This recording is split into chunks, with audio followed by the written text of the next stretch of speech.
We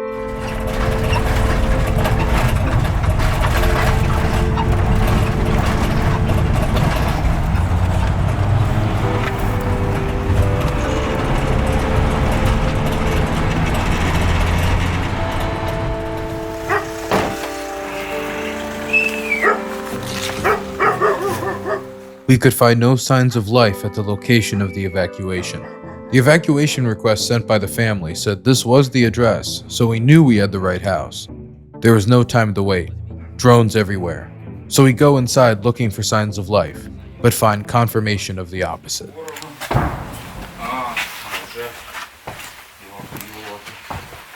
На жаль, нікого. Померла людина. Якось так. Не дочекався.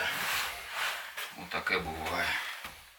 This elderly man met his end before our arrival. His body moved inside and covered by neighbors trying to maintain some sort of decency still in the town. His family, which was waiting on his evacuation, will be informed of his passing. Time to move.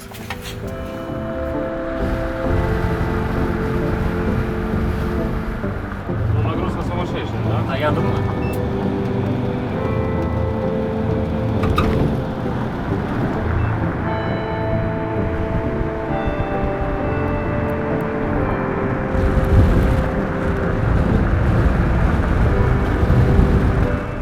This is Kostiantynivka, and the Russian army is approaching.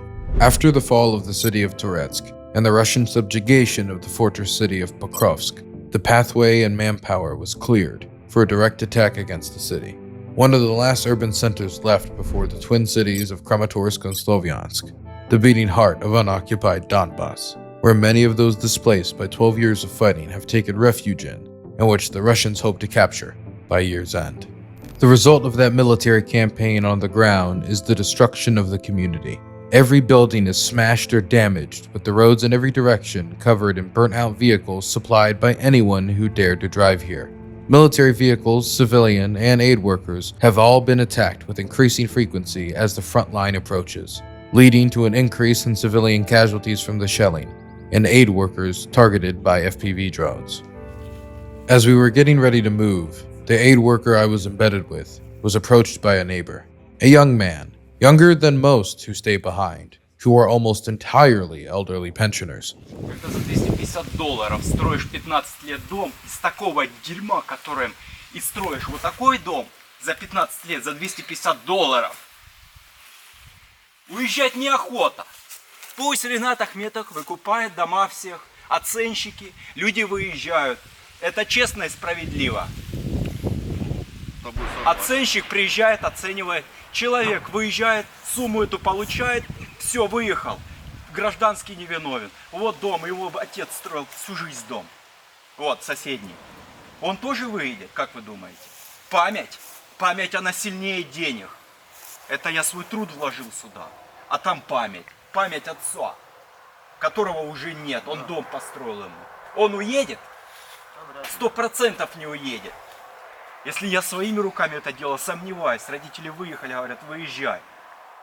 Many younger men in frontline towns fear they will be drafted upon passing the nearest checkpoint. For all of the complaints I hear about the behavior of the local Tetsika, the mobilization authorities, I have never seen one stopping evacuation teams. Most draft officers operate far from the line of contact, in areas where they will be much safer.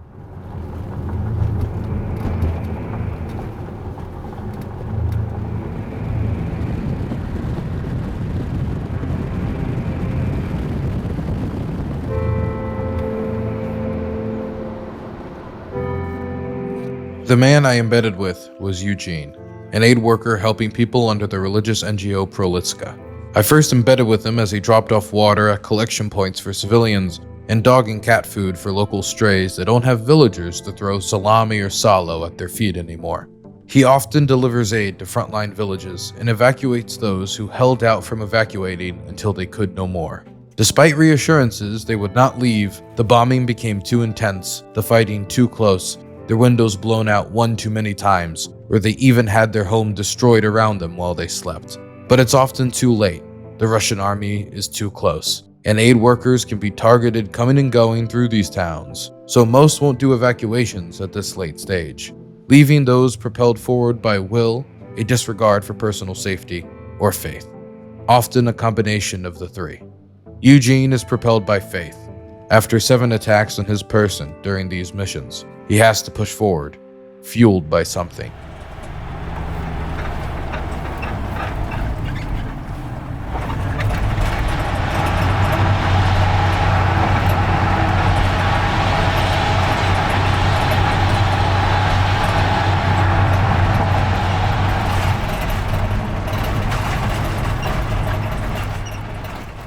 A common way for an evacuation to fail is being unable to find the evacuee at the evacuation point, due to miscommunication with the evacuee, the disappearance of the evacuee, or even disagreement on the idea of evacuating itself, as family members request evacuations for their stubborn loved ones. Чего вы ехать не хотите? Вы тут на краю, тут наступление идет, вы погибнете в любой момент. Зато дома, значит. Ну так поехали в нормальные условия. Сейчас вынесут, разобьют окна, крышу. Что вы будете делать? Бог даст. Я убью ваших пидоров родственников. Мы рискуем жизнью ехать из-за вас, дебилов. Я вообще сосед, я не знаю. Кто там родственник, кто заказывал.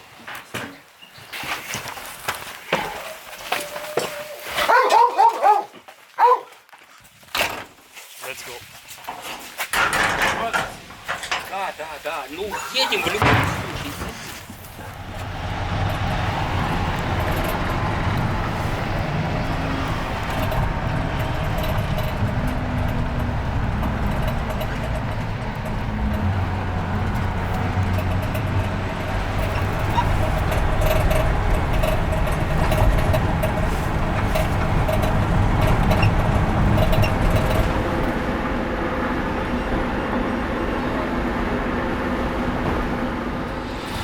How would you describe the situation in Kostiantynivka for civilians?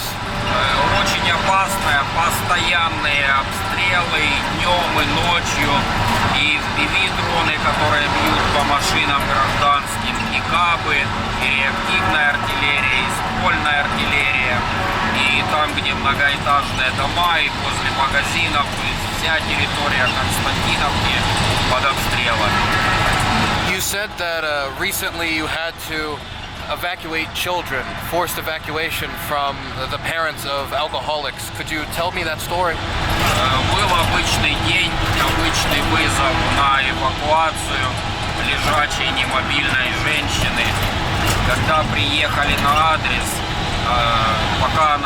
пока для нее собирали вещи, искали документы, обратили внимание, что в соседней комнате еще кто-то есть. Когда начали спрашивать, кто это, не получив внятного ответа, приоткрыли двери в комнату и увидели, что там 2 мальчика, 8 лет и 13 лет. Естественно, мы остались там, несмотря на то, что рэп почти разрядился. Начали искать их документы, вещи, собирать, чтобы можно было эвакуировать. While doing evacuation work, have you ever been targeted by Russian drones? Да, много раз. И несколько раз пожалели, отпустили, и несколько раз атаковали. И я был ранен, и пассажиры были ранены, и машина была уничтожена. I remember hearing a story about you seeing a drone and deciding to step out of the car and wave your arms to show that you're an aid worker. Could you tell me that story? Такое было 3 раза. Один раз дрон просто развернулся, улетел, и 2 раза дроны пролетели просто прямо над машиной или возле машины и полетели искать другую цель. И один из разов россияне выставили на своих телеграм-каналах с нашей эмблемой Пролиски. Вот, кстати, это вот машина. То есть дрон заходил прямо на машину, видел эмблему и облетел. И потом россияне это выставили, что их дроны не атакуют гражданских. What do you you think determines whether or not they attack or don't attack you? I know you can't be in their head, but I'm curious what you think. Я думаю, это зависит и от самого человека-оператора, и от того начальника, который над ним. То есть даже если человек хочет атаковать, но он знает, что его за это накажут, он не будет атаковать. Поэтому разрешение на такие атаки, я так понимаю, россияне получают на всех уровнях своей власти. This is the first time I've embedded with you. We've embedded together many times, or a few times now. This is the first time I've seen you with drone jammers. Do you think it's just impossible now to do this type of work without drone jammers? Возможно, но тогда точно уже надеяться на совесть оператора дрона. Иногда я продолжаю ездить на обычной машине. Today we went to the home to evacuate somebody and we found that they had already died. Is that common? Is that something that aid workers experience a lot now? Да, такое бывает не часто, слава богу, но бывает у меня вот именно такой случай. Это первый. Да, иногда приезжали, что люди уже похороненные, которых должны были забирать. Или вот в процессе похорон. Или раненые на этом адресе. Но вот такой случай у меня впервые, но у других волонтеров такие случаи были. What do you think motivates civilians to stay in Kostiantynivka or other frontline towns for so long when it's very obviously extremely dangerous? Есть несколько основных групп, которые примерно одинаковые. Первая группа, наверное, это самая большая. Это мужчины призывного возраста и их семьи, которые просто боятся мобилизации в Украине и не хотят выезжать. Вторая большая группа – это люди, проживающие в частных домах, в селах, которые не могут вывезти с собой имущество. Это пенсионеры, которые получают минимальную пенсию. И они предпочитают лучше рисковать и даже умереть здесь, но не быть там бомжами, не быть там нищими. Ну а здесь очень много для них гуманитарной помощи, то есть продукты им можно вообще не покупать. Does it endanger aid workers, the fact that these people don't evacuate and therefore are reliant on aid and continued deliveries? Всех ставят в опасности, полицию ставят в опасности, армию ставят в опасности, коммунальные службы, и волонтеров, конечно, все в опасности. What motivates your work? Служение Всевышнему, эти люди, те, за которых я несу ответственность, потому что это мои земляки. Это основная мотивация спасения жизни, спасения их душ, спасения их здоровья. What's the best part of your work? Когда приезжаешь и спасаешь людей, просто вывозишь, когда нет ложных вызовов, когда удается спасать раненых, вывозить детей. What's the worst part of your work? Ну, то, что сегодня было, то, что родственники врут, что нужно вывести их старичков, а старички выезжать не хотят. Does that happen a lot? Ну, сейчас из-за того, что связи в Константиновке нет, все чаще и чаще. How can people support the work of aid workers like you? Гуманитарная миссия Пролиска сейчас как раз собирает деньги и на бронированные машины, и на рэбы, и на большее количество бронежилетов, чтобы в бронежилеты мы могли одевать тех людей, которых эвакуируем. И на сайте Пролиски есть ссылки. What would you do after the war? What's your plans? Ой, не знаю, у Всевышнего будет свои планы, может другая начнется. Ну, помогать нуждающимся, как и до этого. У нас же и хоспис для стариков, и забота о детях-сиротах, то есть этого меньше не станет. What advice would you give to somebody who wants to do the type of work that you do? Просто брать и заниматься, никаких советов, начинать с малого, просто экспериментировать, просто долучатись до волонтерских организаций и работать. Shortly after my last evacuation with Eugene and Kostiantynivka, he was attacked by an FPV drone, which struck the back of his vehicle, wounding Eugene and killing 2 older women, an 83-year-old grandmother and a 64-year-old woman that were both attempting to flee the city. Сука, убили. Зараза. Господи помилуй. Eugene has been attacked over a half a dozen times, but these were the first fatalities while actively trying to evacuate people. He has evacuated people during strokes. He has jumped out of his car to wave his hands in the air, leaving his fate to the individual morality of the drone pilot who has them in their crosshairs. But he has never seen someone lose their life during an evac. He has since recovered from his concussion, gotten a new armored evacuation vehicle, and is back to work. Some advice for those who might find themselves trying to get people out of the kill zone. Don't slow down.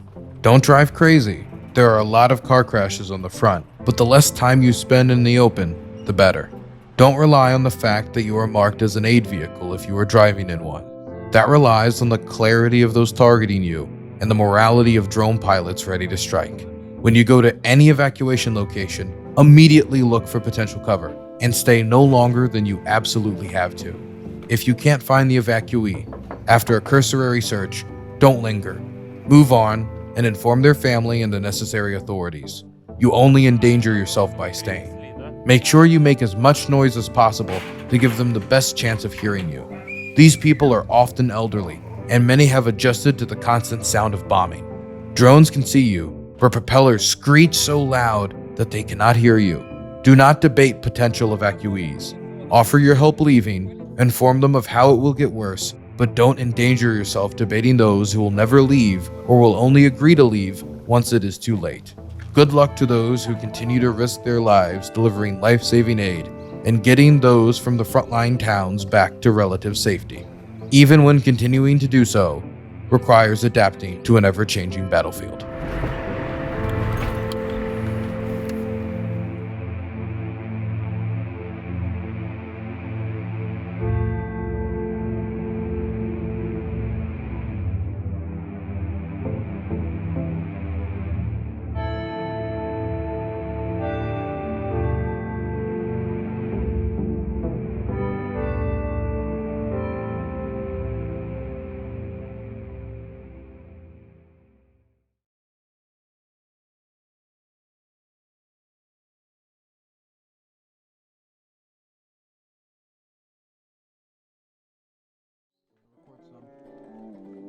Thank you for watching this independently made documentary. I hope this first-hand testimony of the war in Ukraine helps you better understand those caught in the violent throes of history. We have a bunch of other videos interviewing those affected by the war on the ground in Ukraine that you can check out on my channel.